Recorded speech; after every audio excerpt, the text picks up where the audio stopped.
ja'alni waziran min ahli wala haula wala quwwata illa billahil aliyyil azim. Alhamdulillah, syukur malam ini kita dipertemukan lagi dalam majlis cinta Allah, pengajian kitab 40 yakni kitab Ihya Ulumuddin bagi kali yang ke-161.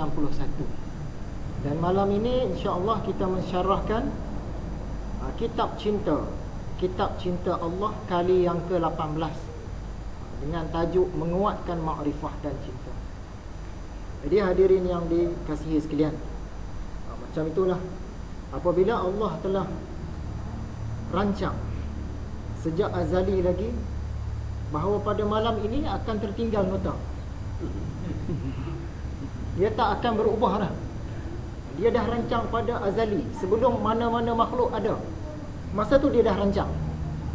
Bukan kata masa sekarang, masa akan datang pun dia dah rancang. Sekarang ni dia cuma menjalankan perancangan dia sebagai bukti bahawa perancangan dia tak ada satu pun yang salah. Semua betul. Padahal pada azali itu belum ada mana-mana makhluk, tapi Allah dah rancang semua dah. Sekarang cuma berjalan saja. Semua ikut perancangan dia, tak ada satu pun yang terubah. Jadi alhamdulillah, syukur sekali lagi kita jumpa lagi malam ini kitab cinta Allah. Apabila kita datang ni atas niat kita nakkan ilmu-ilmu agama, secara tak langsung kita cinta pada Allah lah tu, secara tidak langsung. Apabila niat kita datang ni nak usaha atas agama, secara tak langsung sama juga kita usaha atas cinta akan Allah. Bila kita datang ni niat kita nak suka untuk berada dalam taman-taman syurga, secara tak langsung berkait juga dengan cinta akan Allah.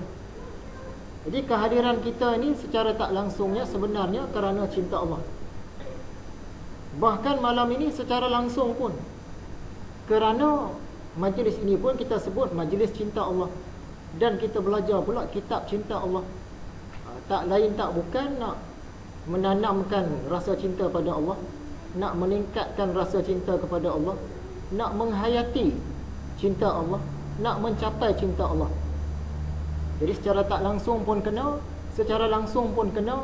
Kita bertemu dan berpisah ni, duduk bersama-sama ni kerana cinta akan Allah. Kita bayangkanlah betapa sukanya Allah akan orang-orang yang bertemu dan berpisah kerana Allah, kerana cinta dia, bukan kerana selain daripada itu. Banyak pertemuan-pertemuan yang selain daripada itu maksudnya. Contohnya berkumpul bersama-sama di satu-satu tempat, mungkinlah kerana mereka ni satu keluarga. Ataupun berkumpul bersama-sama di satu-satu tempat, mungkin kerana mereka ni duduk sekampung. Berkumpul bersama-sama di satu-satu tempat dalam satu-satu majlis, mungkin kerana mereka ni pernah satu sekolah, buat reunion. Ataupun berkumpul bersama-sama atas maksud hendakkan duit. Berkumpul bersama-sama dalam majlis yang maksudnya untuk mendapatkan peluang-peluang perniagaan, kekayaan.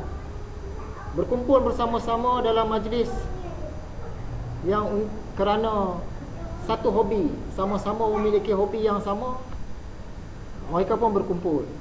Tapi perkumpulan kita ini insya-Allah kerana cinta akan Allah.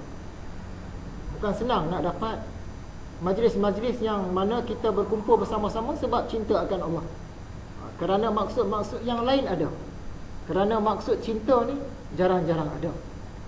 Jadi kita sangat-sangat bersyukurlah kerana dipilih oleh Allah.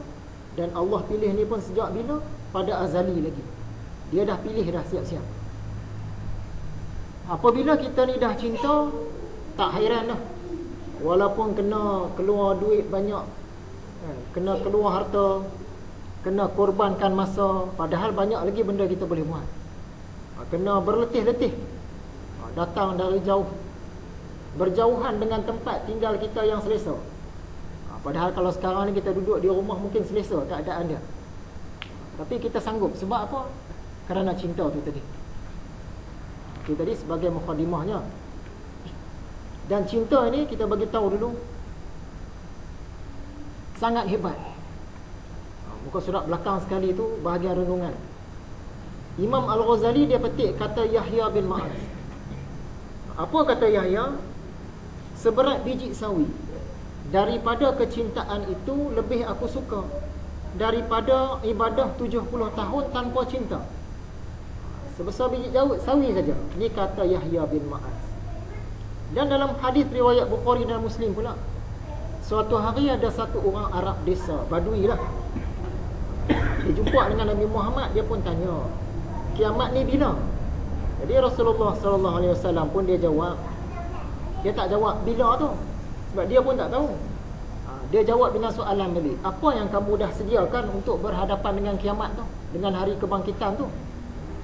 Jadi jawab Arab desa ni tadi, dia taklah sediakan untuk berhadapan dengan hari kiamat tu dengan banyaknya solat ataupun banyaknya puasa. Dia memang tak banyak. Maksud dia yang sunat-sunat dia tak adalah banyak, yang puasa pun tak adalah tambah-tambah. Tetapi yang bekal yang dia ada ialah cinta akan Allah dan Rasulnya. Jadi balas Rasulullah SAW, seseorang itu bersama-sama yang dicintainya. Kalau kita cinta akan Allah, hari akhirat esok berhadapan dengan Allah. Cinta dengan Rasulullah, hari akhirat esok bersama-sama dengan Rasulullah. Dan umat Islam selepas dapat hadis ni rasa sangat seronok. Sampaikan salah satu orang tu, saya lupa nama dia, dia kata tak pernah tengok umat Islam seseronok itu. Sebab dengan cinta saja. Kita ni patutnya seronoklah, sebab kita pun sedia maklum, kita ni ibadah tak banyak. Sembahyang sunat-sunat pun kita kurang. Nak tambah zikir-zikir ke baca Quran ke kita kurang. Nak puasa sunat pun kita kurang. Bekal kita sedikit sebanyak cinta tu tadi. Dengan cinta saja boleh bersama-sama dengan Rasulullah. Dan kata Imam Al-Ghazali dalam satu lagi kitab dia, kitab Kimia As-Sa'adah, dia kata cinta akan Allah ni adalah topik yang paling last. Kitab kimia tu ada 8 topik. Topik yang nombor 8, nak menunjukkan keutamaan dia tu, last sekali dia letak. Topik yang paling penting dan merupakan tujuan akhir perbicaraan kita. Nak menunjukkan hebatnya cinta tu tadi. Cinta akan Allah. Jadi hadirin yang dikasihi Allah sekalian, seperti biasa mula-mula kita imbas dulu pelajaran sebelum ini.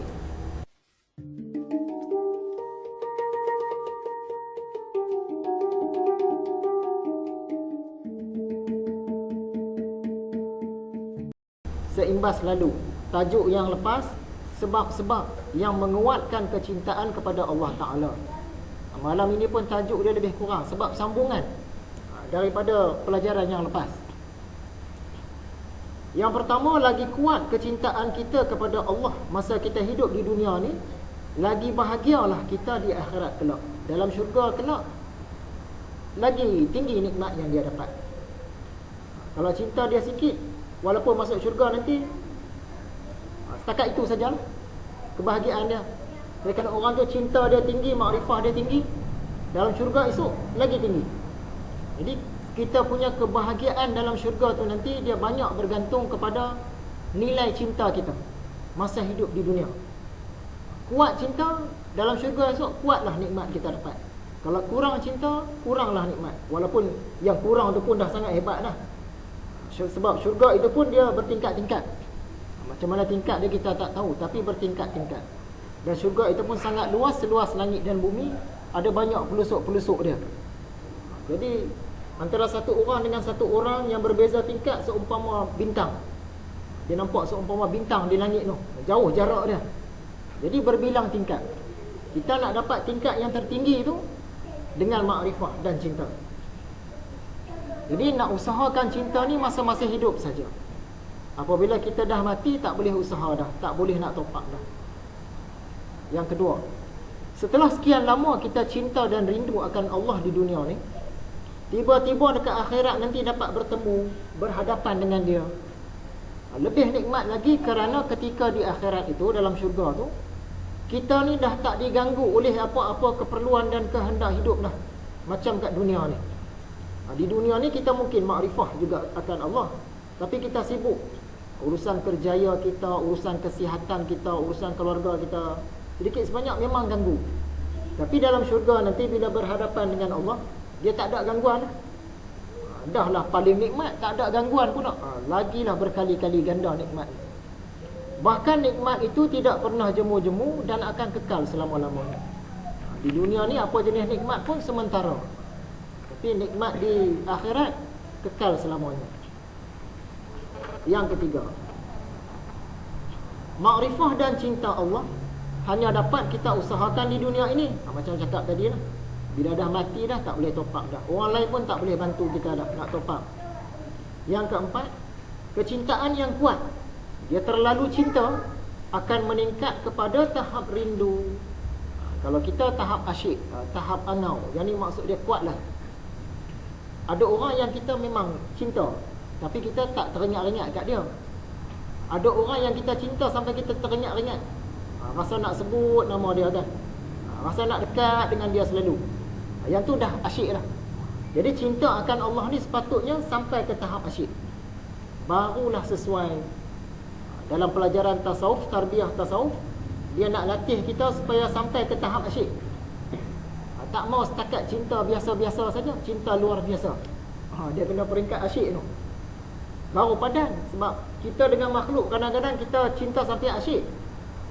Dengan bakal tunang kita, dengan tunang kita, kita punya cinta lah sampai terbayang-bayang. Tapi dengan Allah tiba-tiba cinta biasa-biasa, tak kena. Dengan Allah lah sepatutnya asyik. Dengan makhluk pun kita boleh asyik, patut dengan Allah kena asyik.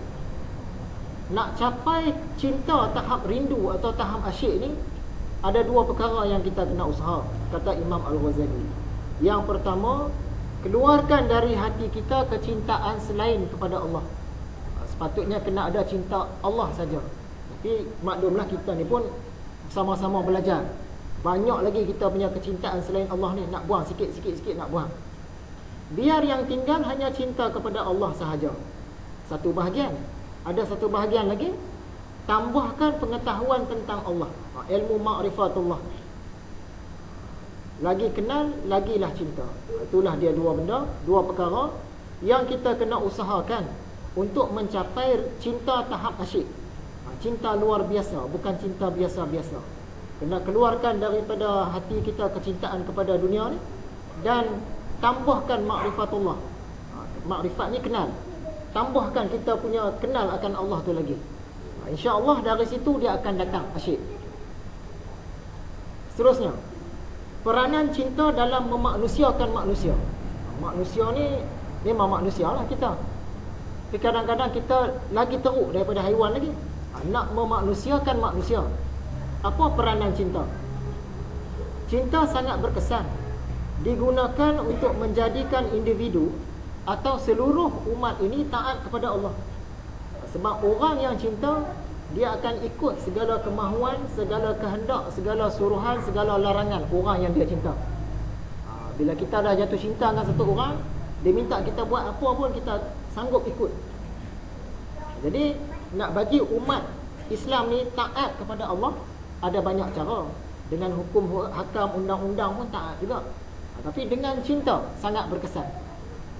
Bila dah ditanam perasaan cinta dalam hati umat Islam ni, dia akan taat. Sebab orang yang cinta, dia mesti ikut cakap orang yang dia cinta tu. Bila umat Islam ni dia cinta akan Allah, automatik akan taat. Macam mana dengan Azazil? Dia pun ada ilmu hakikat juga, dia pun ada makrifat juga. Kenapa dia boleh tersalah langkah? Dari satu sudut, cinta dia tu bermasalah. Cinta dia tidak sempurna. Dia ada cinta akan Allah, bukan kata dia nak lawan Allah, tak. Dia memang cinta akan Allah. Lama, mungkin ribuan tahun dia taat kepada Allah, tapi ada masalah, cinta dia tu tak sempurna. Sebab tu yang dia tak mau ikut dia tu. Kalau orang yang cinta, dia akan ikut apa yang kekasih dia cakap. Tapi yang Azazil tadi, dia cinta tapi dia tak ikut. Allah kata sujud kepada Adam, dia tak mau. Maksudnya dia bukan cinta Allah lah. Cinta dia tak sepenuhnya. Kalau betul dia cinta akan Allah, bila Allah kata buat apa sekalipun, dia akan buat. Allah kata sujud kepada Adam, terus dia sujud sebab kekasih dia suruh. Ni cinta dia dengan Allah tu ada masalah. Sebab tu dia tak mau ikut. Seterusnya, ni dalam pelajaran yang lepas ada tertinggal. Allah Ta'ala berfirman dalam surah Al-Furqan ayat 43, maksudnya, tidakkah engkau perhatikan orang yang mengambil hawa nafsunya menjadi ilahnya? Dan satu lagi hadis. Hadis riwayat Imam Tabrani, walaupun hadis dhaif. Kata Nabi Muhammad, ilah yang paling dimarah, yang disembah di bumi ialah hawa nafsu. Ini apa maksud dia? Maksud dia terikat. Bila ilah kita ialah Allah, kita terikat dengan Allah. Tapi ada orang, ilah dia hawa nafsu, dia terikat dengan hawa nafsu. Itu yang Imam Ghazali nak sampaikan tu. Orang yang asyik ikut hawa nafsu, sebenarnya dia dah terikat dengan hawa nafsu dia. Kenapa dia boleh terikat? Sebab dia cinta hawa nafsu dia. Hawa nafsu dia suruh buat apa, dia ikut. Dia suka. Dia suka layan hawa nafsu dia. Hawa nafsu dia suruh buat yang ni, dia ikut. Hawa nafsu suruh buat yang ni, dia ikut. Maksud dia cinta tu. Kan? Bila kita kata cinta tadi, kekasih dia cakap apa pun dia akan buat, akan ikut. Orang yang layan hawa nafsu ni, hawa nafsu itulah kekasih dia. Tu yang dikatakan dia mengambil hawa nafsu dia sebagai ilah dia. Jadi kalau kita la ilaha illallah, salah satu maksudnya tu, tidak ada yang kita terikat kepadanya selain Allah. Kan, la ilah tu maksud dia sangat luas. Salah satu kehendak maksud dia tu, bila kita yakin dengan la ilaha illallah, tidak ada ilah, tidak ada yang kita terikat kepadanya selain Allah. Kita tak terikat dengan hawa nafsu, tak terikat dengan manusia, tak terikat dengan apa-apa pun. Kita terikat dengan Allah saja. Baru sempurna tu la ilaha illallah tu. Dunia ibarat penjara. Dunia ini ibarat penjara yang menghijab, yakni menghalang atau mendinding atau mentabir kita daripada menemui kekasih kita. Sebab nak jumpa dengan Allah dengan sebenar-benar jumpa, kita kena mati dulu. Jadi dunia ni tabir dia, hijab dia, dinding dia. Bayangkan, tiba-tiba satu hari kita dilepaskan dari penjara yang menghijab ini, lalu dapat bertemu berhadapan dengan kekasih kita, yakni Allah. Bahkan tak ada sebarang gangguan. Alangkah nikmatnya. Sebab tu kita belajar dulu, ahli-ahli sufi ni sepatutnya dia tak menolak mati. Kenapa? Sebab dia suka akan mati. Kenapa ahli sufi suka akan mati? Sebab nak jumpa dengan Tuhan. Nikmat yang tertinggi, nak dapat nikmat tertinggi, memandang Allah, tajalli Allah di dalam syurga tu, kenalah mati. Selagi tak mati tak boleh. Jadi bagi ahli sufi, mati tu bukan perkara yang ditolak. Memang dia nak, walaupun dia berdoa minta panjang umur, tapi dia memang nak. Kita ambil contoh hari tu Michael Jackson. Kali ni tukar pula. Katalah kita ni punyalah minat Hindustan, Bollywood. Punya minat lah Bollywood, tapi tak pernah jumpa artis-artis dia. Sebab kita di Malaysia, dia di India. Dengan Shah Rukh Khan, Salman Khan, Amir Khan, dengan Kublai Khan, Genghis Khan, apa semua lah. Segala Khan yang ada lah. Dengan gambar semua lekat di dinding, dalam bilik. Buka pintu almari pun gambar mereka lah. Cara berpakaian kita pun cara dia lah. Cara angkat kening pun cara Shah Rukh Khan lah. Semua nak ikut ni, punya cinta kan artis Bollywood ni. Tapi terpenjara dari sudut jarak. Sebab kita di Malaysia, dia di India. Terpenjara dari sudut tempat. Kita di sini, dia di sana, tak boleh nak berjumpa. Tu pun dah seronok dah. Rasa seronoknya minat dekat Shah Rukh Khan ni. Seronok. Tak jumpa lagi, dia baru cinta. Tiba-tiba satu hari Shah Rukh Khan datang ke Malaysia. Yang kita pula menang pula. 5 orang boleh minum petang bersama Shah Rukh Khan. Di hotel sekian-sekian. Kita menang pula tiket tu. Punya seronok lah sebab dapat berhadapan dengan Shah Rukh Khan tadi. Punya seronok. Jadi kita dengan Allah lebih beratur lagi. Di dunia ni ibarat penjara. Kita tak boleh nak berhadapan dengan Allah secara langsung tu. Sebenar-benar langsung tu tak dapat. Jadi tiba-tiba satu hari kita dah mati, masuk dalam syurga, dapat berhadapan dengan Allah. Punyalah seronoknya, tak tahu nak kata. Terlalu seronok. Sebab masa tu dah tak ada sebarang gangguan. Jumpa dengan dia tu dah seronok dah. Tak ada sebarang gangguan macam yang kita di dunia ni. Kita di dunia ni macam-macam gangguan walaupun kita ma'rifatullah. Belajar tinggi-tinggi jadi ulama sufi, ulama tasawuf, ulama tarikat, ma'rifatullah. Tapi ada gangguan.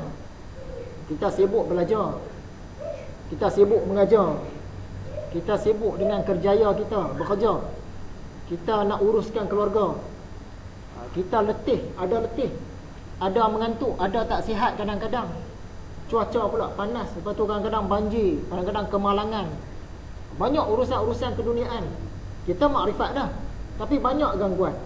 Di dalam syurga nanti bila memandang wajah Allah, dia tak ada gangguan tu dah. Nak bekerja tu tak ada dah, nak lapar, nak dahaga tu tak ada dah. Nak kata letih, mengantuk, nak tidur tak ada dah. Tak ada sebarang urusan dah. Bayangkanlah, kita berhadapan dengan nikmat yang tertinggi, yakni memandang Allah, dan tak ada pula sebarang gangguan. Alangkah nikmatnya, tak terkira lah nikmat dia tu. Jadi dunia ni ibarat penjara. Kita dah mati nanti, sangkut. Yang tu macam immigration lah. Dia punya alam barzakh. Lepas alam barzakh tu, dia pergi akhirat dah. Tu kira bebas lah tu, pergi ke akhirat tu. Dunia ni penjara bagi ahli-ahli sufi. Kalau kita cakap dengan orang yang tak belajar dunia ni penjara, dia mungkin susah nak terima. Tapi kita yang belajar, kita faham lah dunia ni memang penjara lah. Seterusnya, kenapa cinta kita jadi lemah? Cinta kepada Allah ni jadi lemah. Kenapa? Kerana kecintaan kepada Allah akan melemah apabila cinta kita kepada dunia menguat. Lagi kuat cinta kita kepada keduniaan, lemahlah cinta kepada Allah. Dia ibarat gacing penimbang. Berat belah cinta Allah, ringan belah cinta dunia. Berat belah cinta dunia, ringan belah cinta Allah. Dia macam tu.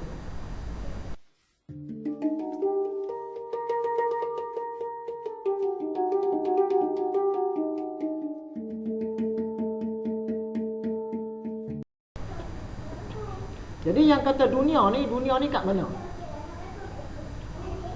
Adakah dunia ini di sekeliling kita? Dari satu sudut, dunia ni memang di sekeliling kita lah. Sekeliling kita ni dunia lah. Termasuk kita sekalipun dunia lah. Tapi sebenarnya dunia ni dia berada dalam diri kita. Dunia ni dalam hati kita. Yang sekeliling ni bukan dia. Hakikat dunia tu dia dalam hati kita. Sebenarnya dunia tu dia ada dalam diri kita, ada dalam hati kita. Sebab itu, orang yang awal-awal dia sudah meninggalkan dunia. Dia ada dua istilah. Meninggalkan dunia satu istilah, meninggal dunia satu istilah. Meninggalkan dunia ni maksudnya dia keluarkan kecintaan kepada dunia tu daripada hati dia. Dia meninggalkan dunia. Yang istilah kedua, meninggal dunia, mati. Ada beza. Meninggalkan dunia dengan meninggal dunia, ada beza. Jadi orang yang awal-awal lagi, dia sudah meninggalkan dunia, dia akan mudah meninggal dunia. Biasanya macam ni. Sebab dalam diri dia dah tak ada dunia, kalau ada pun sikit. Jadi mati ni meninggal dunia. Dia dah tinggal dunia siap-siap dah. Jadi malaikat maut datang, dia terus lepas. Jadi mati dia tu kelihatan mudah. Tak ada apa-apa dah yang perlu diragut daripada dia, sebab dia tinggal siap-siap dah. Jadi orang yang sudah meninggalkan dunia, dia akan mudah meninggal dunia. Tapi sebaliknya, orang yang tidak meninggalkan dunia, orang yang belum meninggalkan dunia, maksud dia dunia tu masih hidup berkuasa dalam hati dia, dia sangat cinta akan dunia.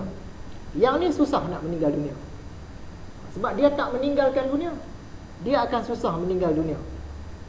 Proses dia tu akan jadi panjang. Walaupun mungkin kita nampak sekejap, di sisi Allah boleh jadi panjang. Dia duduk bertahan. Malaikat maut datang, dia duduk bertahan dunia.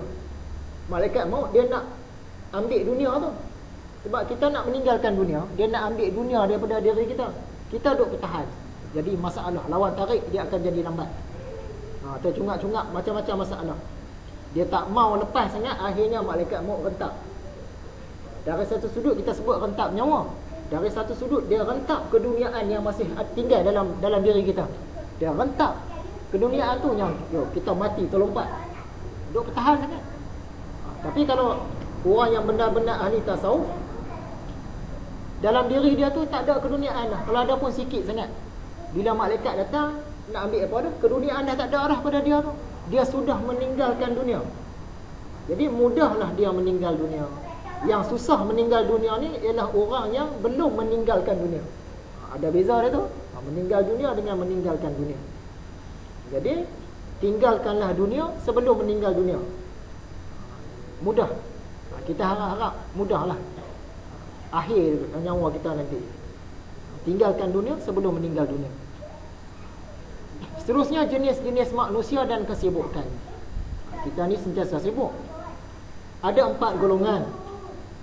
Golongan yang pertama, ada orang yang sedang duduk bersendirian. Dia duduk seorang-seorang. Dan ketika itu dia sedang sibuk dengan makhluk. Dia sibuk, dia duduk seorang, tapi dia sibuk dengan makhluk. Dia fikir pasal kerja dia, pasal kereta dia, pasal urusan-urusan semua pasal makhluk lah. Tak tembus. Ingat pelajaran yang lepas, tak tembus kepada Allah. Sebab dia ilmu hakikat pun dia tak belajar. Jadi dia tak boleh nak pandang tembus. Dia duduk seorang-seorang, tapi walaupun duduk seorang, dia tengah sibuk dengan makhluk. Satu jenis golongan manusia. Jenis yang kedua, ada orang yang sedang duduk bersendirian. Dia duduk seorang-seorang, dan ketika itu dia sedang sibuk dengan Tuhan. Dia duduk seorang, tapi dia tengah sibuk dengan Tuhan. Walaupun dia duk fikir masalah keluarga, apa-apa dia fikir pasal dunia ni, tapi tembus. Bila tembus, walaupun dia duduk seorang-seorang, dia tengah sibuk dengan Tuhan. Sekejap ada huraian dari ini. Jenis manusia yang ketiga, ada orang dia sedang sibuk berurusan dengan makhluk. Dia di tengah-tengah makhluk. Tengah kerja ke, tengah pasar ke, tengah berurusan dengan makhluk lah. Dia tak duduk seorang-seorang. Ada orang lain dengan dia. Dan memang dia sedang sibuk dengan makhluk. Dia tengah berjual beli ke, perkhidmatan kaunter ke, dia tengah mengajar ke. Dia tengah sibuk dengan makhluk. Dia tak tembus kepada Allah. Dia tengah sibuk, tengah duduk di tengah-tengah makhluk, dan dia sibuk dengan makhluk. Jenis yang keempat pula, ada orang yang kelihatan sedang sibuk berurusan dengan makhluk. Dia duduk tengah-tengah makhluk ramai, tapi sebenarnya ketika itu dia sedang sibuk dengan Tuhan. Sebab dia pandang tembus. Dia berurusan dengan siapa pun dia faham. Ini semua daripada Allah. Gerak orang ni daripada Allah. Sifat orang ni daripada Allah. Semua daripada Allah. Jadi dia berurusan dengan Allah. Dia sedang sibuk dengan Allah. Sebab tu kita kata 4 orang khalifah tu, yang ahli sufi yang terutama lah selepas Rasulullah, Sayyidina Abu Bakar, Sayyidina Umar, Sayyidina Uthman, Sayyidina Ali. Mereka ni sibuk dengan urusan-urusan negara, semua ni sibuk. Urusan perang, urusan perdamaian, urusan rumah tangga, semua sibuk. Tapi mereka ni tak terlepas daripada Allah. Sentiasa dengan Allah. Sebab mereka ni pandang tembus. Macam kita ni kadang-kadang tembus, kadang-kadang tak tembus. Padahal sebab kita ni masih belajar. Jadi yang bertanda bintang, maksudnya yang nombor 2 dengan yang nombor 4. Yang itulah matlamat para pelajar tasawuf dan kesufian. Bila masuk dalam pelajaran tasawuf, kita nak azam lah. Azam dapat tak dapat, nasib lah, Allah punya kuasa kan. Kita nak, kalau kita duduk berseorangan pun, kita sedang sibuk dengan Tuhan. Dan kalau kita duduk di tengah orang ramai pun, kita sedang sibuk dengan Tuhan juga. Nak mencapai yang itu, kita kena memandang hakikat lah. Nanti kita ulang sikit. Nak sampai mungkin lambat, tapi yang pentingnya sebagai Ahlus Sunnah wal Jamaah, kita kena usaha. Kita faham dah, Allah dah tentukan dah, dia ni sampai ke tak sampai pelajaran ni. Sejak azali dia tentukan dah. Tapi yang penting kena usaha. Ahlus Sunnah wal Jamaah. Dan Allah belum matikan kita. Setakat ni masih hidup lagi semua. Maksudnya dia nak bagi kita can tambah. Boleh tambah, boleh capai. Jadi tentang hakikat ni, saya nak ulang sikit. Kebetulan pula kita ada sahabat-sahabat baru kita nak bagi ngam dengan pelajaran ni. Saya ulang sikit lah. Syariat dan hakikat. Bila kita sebut dari segi syariat, maksudnya kita lihat dari sudut pandangan kerja makhluk. Contohnya, hujan turun. Siapakah yang menurunkan hujan? Apakah yang menurunkan hujan? Awan, angin, malaikat. Itu semua makhluk. Kita tengok dari sudut pandang kerja makhluk. Jadi kita cakap dari segi syariatnya, yang menurunkan hujan ialah awan, angin, malaikat. Satu lagi dari segi hakikat. Hakikat. Hakikat ni bila kita sebut dari segi hakikat, maksudnya kita lihat dari sudut pandang kerja Allah. Siapakah yang menurunkan hujan? Allah. Angin tak ada kuasa, awan tak ada kuasa, malaikat pun tak ada sebarang kuasa.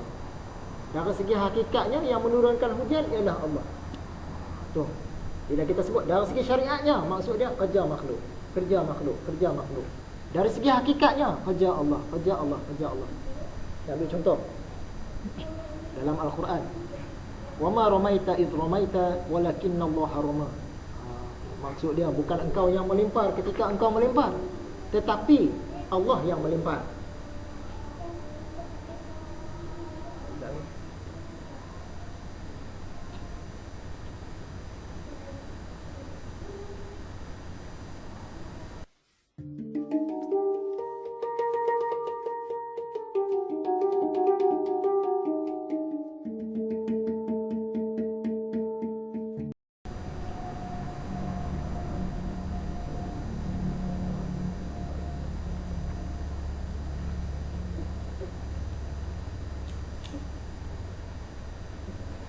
Kalimah-kalimah azan itu pun, kalau ulama-ulama huraikan, mungkin beberapa siri, nampak sikit. Sebab kita biasa tengok terjemahan Allahu Akbar, Allah Maha Besar. Kalau dia hurai satu-satu itu pun bersiri-siri dah. Dari segi hakikatnya kalau dia hurai, banyak cerita di dalam tu, daripada mula azan tu sampai habis tu. Okay, sambung pelajaran kita. Wa ma ramaita idh ramaita walakinallaha rama. Bukan engkau yang melempar ketika engkau melempar, tetapi Allah yang melempar. Kita tengah perang, ambil batu baling. Tapi Allah beritahu lah, bukan kamu yang melempar, aku yang melempar. Kadang-kadang perawat dia suka pakai ayat ni. Orang dah kena kerasukan, duk bercakap-cakap dah. Allahu Akbar. Dia kena tu meraung, kan? Pakai ayat ni lah. Dari segi syariatnya, dari sudut pandangan kerja makhluk, yang melontar batu siapa? Kita, manusia. Tapi dari segi hakikatnya, yang melontar batu ialah Allah. Manusia tadi tu dia tak ada kuasa langsung. Nak angkat tangan pun tak boleh, nak lontar batu macam mana? Semua kuasa Allah. Sebab yang ada hanya kuasa Allah. Selain daripada Allah tak ada kuasa. Jadi dari segi syariatnya, kita lontar batu. Dari segi hakikatnya, Allah yang lontar batu. Api. Dari segi syariatnya, api yang membakar dan menghanguskan kertas. Dari segi hakikatnya, Allah yang membakar dan menghanguskan kertas. Api tak ada kuasa langsung. Jadi ahli sufi ni dia cakap shortcut. Apa yang membakar tu? Allah yang membakar. Kalau orang biasa dia dengar, dia kata, oh kamu samakan Allah dengan api. Tak, kita cakap tu lain, dia faham tu lain. Goreng ikan. Apakah yang membuatkan ikan tergoreng? Dari segi syariatnya, minyak yang panas. Dari segi hakikatnya, Allah yang buat. Minyak panas tak akan mampu menggoreng, membuatkan ikan tergoreng.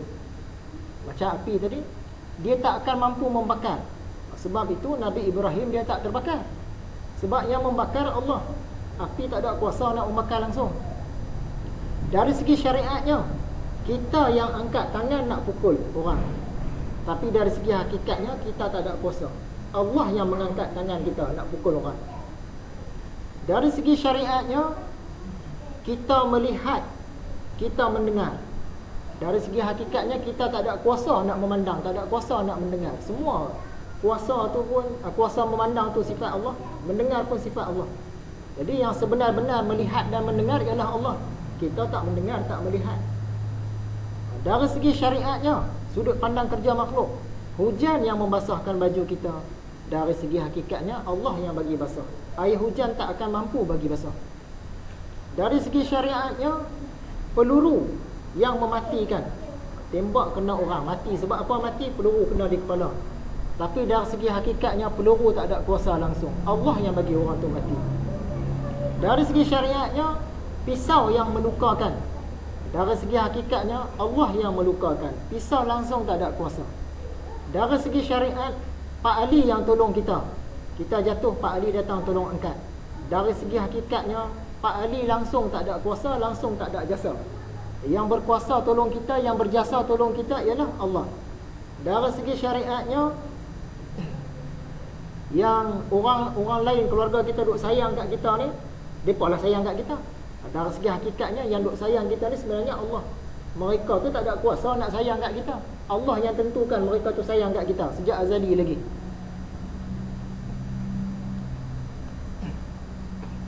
Jadi kita faham, dari segi syariat memang kita nampak kerja makhluk.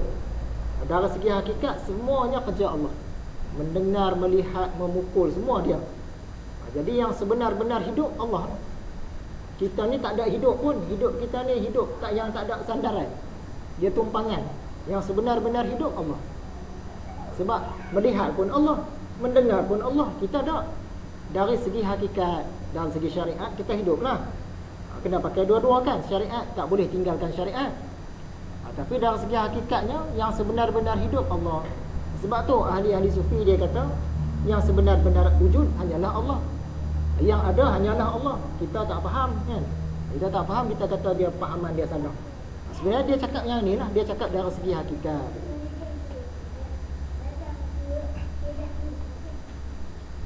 Tu kita imbas sikit ya, tentang syariat dan hakikat, supaya nak senang faham penerangan saya tadi. Sebab tu ada 4 jenis manusia. Satu golongan dia duduk seorang-seorang, dia sibuk dengan makhluk. Sebab dia tak pandang hakikat. Tapi ada orang dia duduk seorang-seorang, dia tengah sibuk dengan Tuhan. Sebab dia pandang hakikat. Dia kemana saja dia memandang, dia ternampak. Bukan ternampak, memandang wajah Allah. Memandang tu bahasa dalam lah, bukan dia nampak zat Allah tak. Sebab tu dia kata, tengok ke mana pun nampak Allah. Bagi orang yang belajar. Bagi orang tak belajar, dia akan salah faham. Memang layaklah macam tu sebab dia tak belajar. Kita kata, aku tengok orang tu berjalan, aku nampak Allah. Sebenarnya nampak perbuatan tu tadi daripada Allah. Aku tengok bukit, nampak Allah. Tengok berhala pun nampak Allah. Kita, ni mengarut dah ni. Ni ajaran apa ni? Tengok berhala pun nampak Allah. Kita nampak perbuatan tu tadi. Bukan kita kata berhala tu Allah. Kan? Jadi ada orang yang dia duduk tengah ramai-ramai, tapi dia sibuk dengan makhluk. Dia tak sibuk dengan Tuhan. Ada pula orang dia duduk tengah ramai pun, dia sedang sibuk dengan Tuhan. Sebab dia memandang hakikat. Sampailah pelajaran malam ni.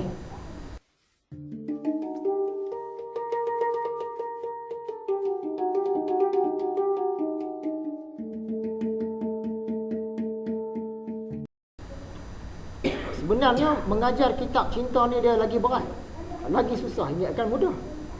Kita belajar kitab ilmu, kitab tauhid, kitab akidah, belajar hakikat, belajar makrifat, rasa mudah lagi. Nak terang bab cinta ni susah. Berat pelajaran dia. Imam Al-Ghazali menulis dalam kitabnya Ihya Ulumuddin, bahagian kitab cinta. Kerana itulah Nabi SAW bersabda, hadis riwayat Tabrani dan Al-Bazzar, barang siapa mengatakan la ilaha illallah dengan ikhlas, saya besarkan dengan ikhlas, nescaya ia masuk syurga. Siapa sebut dengan ikhlas, masuk syurga. Dia bukan sekadar sebut dengan ikhlas. Kalau sekadar sebut yang bukan Islam pun dia boleh sebut. Kadang-kadang lagi fasih daripada kita. Dia pula orang Arab, dia sebut la ilaha illallah lagi tepat daripada sebutan kita, tapi dia agama lain rupanya. Jadi kena sebut dengan ikhlas. Ikhlas ni pula ada 2 jenis. Yang pertama ikhlas yang umum, yang kita sedia faham, sedia maklum, yang kita gunakan sehari-hari. Ikhlas yang pertama ni maksud dia dengan rela hati. Dia memang nak Islam lah. Dia memang dengan rela hati dia mengaku tidak ada ilah selain Allah. Dia memang suka. Dia tak dipaksa pun. Kenapa kamu mengucapkan la ilaha illallah masuk Islam ni? Sebab saya memang nak. Ikhlas. Itu satu jenis ikhlas. Satu lagi jenis ikhlas, ikhlas yang khusus. Tadi ikhlas yang umum. Ikhlas yang khusus ni, bila dia sebut la ilaha illallah, dia tu dah tak ada apa-apa dah. Sebab dia memandang hakikat. Yang 99 nama Allah tu, dia guna yang tu. Termasuklah yang lain-lain. Tidak ada yang mendengar selain Allah. Dari segi hakikat kita sebut dah tadi, yang ada kuasa mendengar Allah saja. Jadi tidak ada yang mendengar selain Allah. Kita campur pula, tidak ada yang melihat selain Allah. Campur pula, tidak ada yang berkuasa selain Allah. Campur pula, tidak ada yang berkehendak selain Allah. Campur pula, tidak ada yang lain-lain tu. Yang 99 nama Allah dengan yang lain-lain tu sekali. Tidak ada yang besar, yang ada kebesaran selain Allah. Tidak ada yang merancang selain Allah. Tidak ada yang pemurah selain Allah. Tidak ada yang berjasa selain Allah. Kita pun tak ada jasa dah. Dari situ yang datang ikhlas tu. Kita tak ada jasa dah. Ni semua jasa Allah, bukan jasa saya ni, jasa Allah ni. Sampai ke peringkat itu. Tidak ada yang menggerakkan selain Allah. Tidak ada yang disembah selain Allah. Tidak ada yang dimuliakan selain Allah. Tidak ada yang berilmu selain Allah. Tidak ada yang tahu selain Allah. Dan lain-lain lagi. Semua tu sekali masuk dalam ilah. Bila sebut la ilaha illallah, tidak ada ilah, semua tu masuk dalam ilah tu. Tidak ada ilah selain Allah. Yang tu yang tepat. Yang kita sebut tu betul lah. Yang kita faham tidak ada Tuhan selain Allah, betul. Tapi itu peringkat bawah lah, peringkat asas. Bila dah sampai peringkat tinggi, yang 99 nama Allah masuk dalam tu. Tidak ada yang 99 tu melainkan Allah. Dialah semua. Di situ yang datang ikhlas. Sebab kita pandang kita tak ada jasa lah. Tidak ada yang berjasa selain Allah. Kita tak ada apa lah. Yang tu betul-betul ikhlas. Jadi ikhlas ni dua jenis. Ikhlas yang umum maksudnya dia dengan sukarela nak masuk Islam. Dia sebut la ilaha illallah, ikhlas. Satu lagi ikhlas yang khusus, dia terus pandang hakikat terus. Sebab dia dah makrifat, dia pandang hakikat. Tidak ada yang mendengar, yang melihat, yang berkehendak, yang berkuasa, yang merancang selain Allah. Dia dah tak ada dah. Yang tu yang lagi ikhlas. Jadi siapa yang sampai peringkat itu, itu yang kata tadi, nescaya ia masuk syurga. Kalau sekadar sebut saja, orang bukan Islam boleh sebut. Tapi sebut dengan ikhlas. Dan ikhlas pula dua jenis ikhlas. Dia bukan sekadar kata-kata.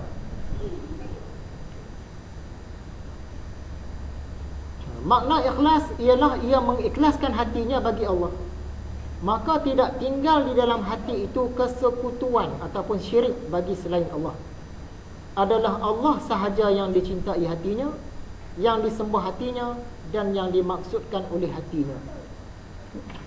Syirik ni dua jenis. Kita biasa dengar syirik jali, syirik yang terang-terangan. Contohnya nak sembah Tuhan tapi dia guna berhala. Ada perantara, syirik lah. Ataupun sembah manusia, sembah pokok, sembah busuk apa semua kan, syirik lah. Itu syirik yang terang-terangan. Satu lagi syirik yang halus. Syirik yang halus pun dua jenis. Syirik halus yang pertama, dia sembah Allah dah, tapi dari segi undang-undang, hukum hakam, Allah turunkan hukum hakam yang ni, dia kata taklah kita pakai yang ni. Dia dah menduakan. Syirik ni dia tak boleh menduakan, mesti satu saja, mesti esa. Dia tak boleh pakai undang-undang ni. Saya nak pakai undang-undang ni, saya cipta. Undang-undang Allah cipta tak mah. Yang ni lagi sesuai. Itu syirik yang khafi. Satu lagi jenis syirik khafi, bila dari segi hakikat. Dari segi hakikat dia kata ada yang berkuasa selain Allah. Contoh tadi kita kata yang menurunkan hujan, angin, itu syariat, tak apalah, settle lah. Dari segi hakikat yang menurunkan hujan Allah saja, selain Allah tak ada. Tiba-tiba dia kata ada, selain Allah ada. Itu masalah. Dia dah menduakan Allah. Dari segi hakikat tak boleh ada dua kuasa, mesti satu saja kuasa. Yang mendengar Allah saja dari segi hakikat. Tiba-tiba dia kata dah, dari segi hakikat aku pun mendengar juga. Dah dua kuasa. Bila dua kuasa dia jadi syirik, menyekutukan. Dia mesti satu saja kuasa dari segi hakikat. Dari segi hakikat yang mendengar hanya Allah, yang merancang hanya Allah, yang berkuasa hanya Allah. Allah saja semua, tak ada dah yang lain. Salah satu sebab lemahnya cinta kepada Allah ni ialah kuatnya cinta kepada dunia. Termasuk dalam cinta dunia itu, yakni cinta kepada isteri. Dia cinta isteri tak tembus. Cinta isteri memanglah disuruh, tapi tak tembus tu tadi. Dia sangkut cinta dia kepada isteri. Isteri aku ni lah yang baik, yang berjasa. Aku sakit dia tolong. Aku tak terlibat dengan zina pun sebab ada dia lah. Anak-anak aku dia lah jaga. Tersangkut pada isteri. Dia tak tembus. Bila kita belajar ilmu tasawuf, dia kena tembus. Walaupun isteri kita lah yang jaga masa kita sakit, sebenarnya siapa yang jaga? Allah yang jaga. Terima kasih tu kena tembus kepada Allah. Anak-anak kita siapa yang bagi ada? Bukan isteri kita, Allah yang bagi ada. Kita nampak isteri kita jaga, terima kasih dah jaga anak-anak kita ni. Sebenarnya kena tembus, Allah yang jaga. Isteri kita tak ada kuasa langsung nak jaga anak-anak, Allah yang jaga. Itu maksudnya. Bukan kata tak boleh cinta isteri, tak boleh cinta harta, tak boleh cinta anak-anak, bukan yang tu. Tapi dia kena tembus. Jadi cinta dunia ni mana yang tersangkut? Dia cinta isteri, cinta harta, cinta anak, cinta keluarga, cinta sawah ladang, cinta binatang ternak, cinta kebun-kebun, cinta tempat-tempat istirahat. Dia cinta yang tu. Yang tu lah keduniaan. Kalau yang tu banyak, dia akan bermasalah. Cinta kepada Allah tu tadi tak boleh nak masuk. Ingat lagi ayat kita baca minggu lepas tu, dalam hati kita ni Tuhan tak buat, dalam dada kita Tuhan tak buat dua hati. Dia ada satu hati saja. Jadi sepatutnya cinta Allah saja. Nak dapat cinta Allah sahaja, dia mesti tembus.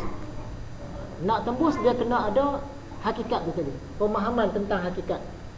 Sekiranya tak faham tentang hakikat, cinta dia tak boleh tembus, tak sampai. Maka menurut kadar-kadar ia berjinak hati dengan dunia, maka berkuranglah jinak hatinya dengan Allah. Kalau berat dia cinta dunia, cinta Allah pun jadi ringan. Tiadalah diberikan kepada seseorang akan sesuatu dari dunia, melainkan akan berkurang menurut kadar itu dari akhirat dengan sendirinya. Kita ambil dunia lebih, akhirat akan kurang. Kita ambil akhirat lebih, dunia akan kurang. Dia memang macam tu sifat dia. Sebagaimana manusia itu tiada dekat ke masyrik. Masyrik ni timur. Melainkan dengan sendirinya ia jauh dari maghrib. Maghrib ni barat. Maghribi, Morocco. Maghribi tu barat lah. Kalau kita nak dekat dengan timur, kita mesti jauh daripada barat. Kita nak dekat dengan barat, mesti jauh daripada timur. Dia tak boleh nak dapat dua-dua tu, sebenarnya tak boleh.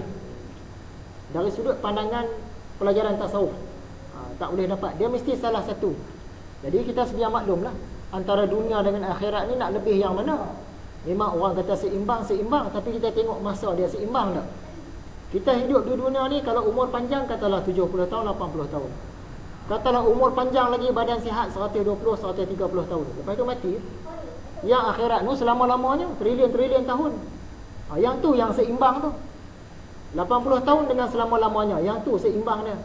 Tapi kita seolah-olah nak buat di dunia 80 tahun, akhirat 80 tahun. Seolah-olah macam tu. Sebenarnya walaupun nama seimbang, tapi dia tak sama. Nama seimbang tak sama. Macam badan kita lah, nama seimbang, kiri kanan, sebenarnya tak sama. Paru-paru memang seimbang, jantung sebelah sini, perut sebelah sini, usus-usus sebelah sini. Dia ada yang tak seimbang. Nama seimbang tapi tak sama. Jadi kita fahamlah, kita hidup di dunia ni ada had. Aku ni mungkin hidup 40 tahun, mungkin 70 tahun, paling kuat pun 130 tahun. Akhirat esok kita akan duduk selama-lamanya, confirm. Yang tu dah confirm. Yang di dunia ni tak confirm, 40 tahun, 50 tahun, 60 tahun tak confirm. Akhirat confirm dah selama-lamanya. Jadi kita nak tumpu yang mana? Yang sekejap ke yang selama-lamanya? Tidak akan baik hati isterinya, melainkan akan sempit dengan yang demikian hati madunya. Kisah seorang yang kahwin dua isteri lah. Dia sayang lebih isteri pertama, isteri kedua akan terasa. Dia sayang lebih isteri kedua, isteri pertama akan terasa. Dunia dan akhirat itu dua wanita yang bermadu. Ibarat dua wanita yang bermadu. Kedua-duanya seperti masyrik dengan maghrib, timur dengan barat. Dan telah tersingkap yang demikian bagi orang-orang yang mempunyai hati, dengan penyingkapan yang lebih terang daripada penglihatan mata. Kita tengok dengan mata ni pandangan biasa-biasa. Bila belajar tasawuf, dia ajar pandang dengan mata hati. Orang yang belajar tasawuf, dia akan mengakui memang betul. Kalau tak belajar pelajaran tasawuf, dia kata macam tak betul je ni. Sebab dia masih melihat dengan pandangan mata. Kita tengok dengan pandangan hati. Jadi cinta akan Allah ni, dia special. Kenapa cinta akan Allah ni kita kata special? Bukan sekadar special, sangat special, paling special. Kerana umumnya cinta Allah ni kita tak saling berebut, kita tak saling berdengki-dengki, tak saling jatuh-menjatuh. Kamu nak cinta Allah, silakan. Kamu nak usaha atas cinta pada Allah, silakan. Kamu nak berkumpul, nak cinta akan Allah, silakan. Dia tak ada jatuh-menjatuh. Susahlah nak dapat jatuh-menjatuh. Tapi dari sudut yang lain, dari sudut kewalian, orang berebut ke tidak? Orang berebut. Dari sudut kewalian orang berebut, walaupun sesama ahli sufi. Dalam kumpulan kami ada ahli, ada wali Allah. Ada seorang wali Allah. Dalam kumpulan kami ada lebih 3 orang. Ada nak berebut. Padahal sama ahli tasawuf, buat apa berebut hal tu? Kumpulan ketiga pula, kami memang kurang wali Allah, tapi tok guru kami tu dia ketua para wali. Dia tak mau kurang, dia nak lawan juga. Nak lawan. Dan pasal kewalian berebut, tentang kewalian berebut. Pasal cinta orang tak berebut. Pasal kewalian dia berebut. Padahal sama-sama ahli tasawuf, patut tak berebut dah benda tu kan. Pasal kewalian orang berebut, pasal cinta tak berebut. Susah nak berebut. Pasal karamah, karamah pun berebut. Padahal karamah ni mainan ahli-ahli sufi lah kan. Tapi berebut. Tok guru kami nak pergi ke mana-mana pun dia akan suruh anak murid dia pergi dulu. Tapi bila sampai di sana, tengok dia dah ada. Yang kita bila dengar itu, kita tak mau kurang. Kita pun nak berebut juga karamah tu kan. Nak berebut. Tapi tok guru aku dulu berlaku kebakaran di kampung. Api dah marak dah, ada orang tertinggal di dalam. Dia masuk macam tu saja. Tak terbakar sikit pun. Kita nak berebut yang tu, yang karamah tadi. Kami punya penolong tok guru lagi hebat. Rumah dia ni contoh, dalam kebun sawit. Satu hari banjir. Dia nak melintas, nak pergi mengajar di surau. Banjir dekat pinggang. Mau tak mau dia terpaksa berjalan di atas pelepah sawit tu. Sampai ke jalan raya. Hebat tok guru. Hebat. Kita berebut. Soal kewalian kita berebut. Soal karamah kita berebut. Soal amalan-amalan sufi pun berebut. Amalan kami ni dapat daripada Nabi Khidir. Orang kumpulan lain dia dengar, dia mesti akan lawan pula. Kami ni dapat secara mimpi. Tok guru kami dia mimpi jumpa Rasulullah 3 malam turut-turut, dia bagi amalan. Yang orang lain pun dia tak mau mengalah. Dia nak berebut juga, minta amalan. Kami tok guru jumpa secara suri, secara yakhazah, secara berhadapan jumpa dengan Nabi Muhammad. Nabi Muhammad bagi amalan. Amalan kami lagi power. Nampak? Amalan pun berebut. Dari segi kedudukan, dari segi tarikat, berebut. Ni guru kami layak jadi syekh tarikat ini. Sebab apa? Diamanahkan oleh tok guru sebelumnya. Yang kumpulan ni pula, walaupun satu geng, kami dah istikharah dah, ramai-ramai istikharah. Orang ni yang jadi pengganti. Yang seorang lagi pula, saya mimpi jumpa dengan tok guru pesan 7 malam berturut mimpi. Dia pesan saya jadi ketua. Berebut. Jadi walaupun kewalian, karamah, amalan-amalan, tarikat, kedudukan semua ni benda baik, tapi ada perebutan. Tapi kalau cinta Allah, siapa nak rebut? Tak ada rebut. Bebas. Kamu nak cinta Allah, silakan. Tak ada siapa nak rebut. Tu hebat kata cinta Allah ni tadi. Kewalian pun orang berebut, karamah pun orang berebut, kedudukan pun orang berebut. Tapi cinta Allah tak ada berebut.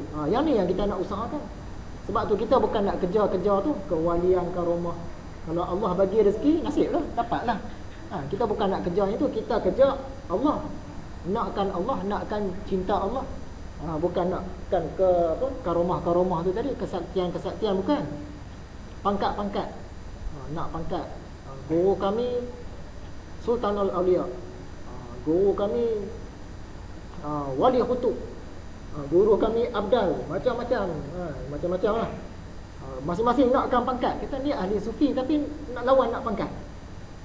Dalam dunia kesufian tu kita tak perasan pun kan? Dia berlaku. Jadi kalau cinta Allah, orang tak marah pun. Aku nak cintakan Allah ni, aku nak usaha ni, siapa pun tak marah. Umumnya macam tu lah. Tak ada siapa pun marah, tak ada siapa pun nak berebut.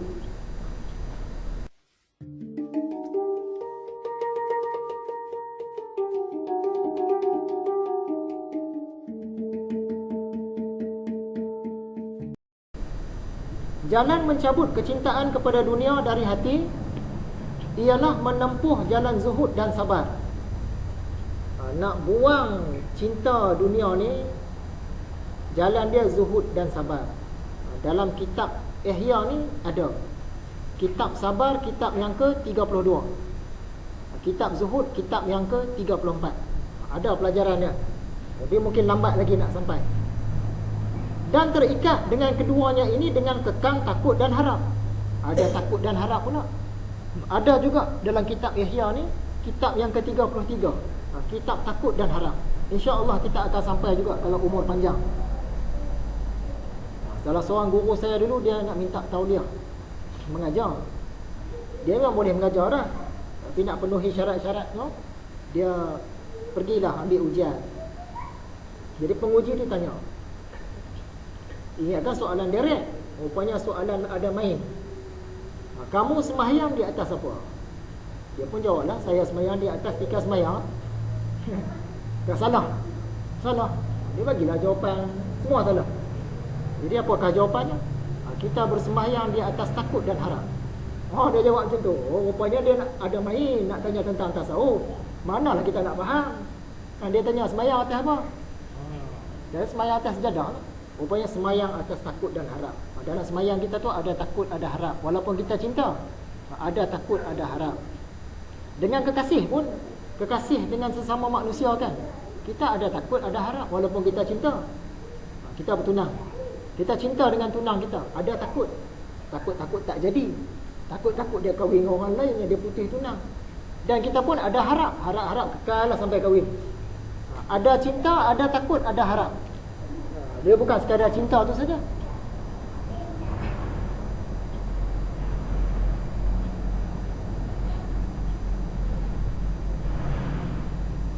Jadi insya-Allah akan sampailah pelajaran tu. Kitab sabar, kitab takut, kitab harap, kitab zuhud akan sampai.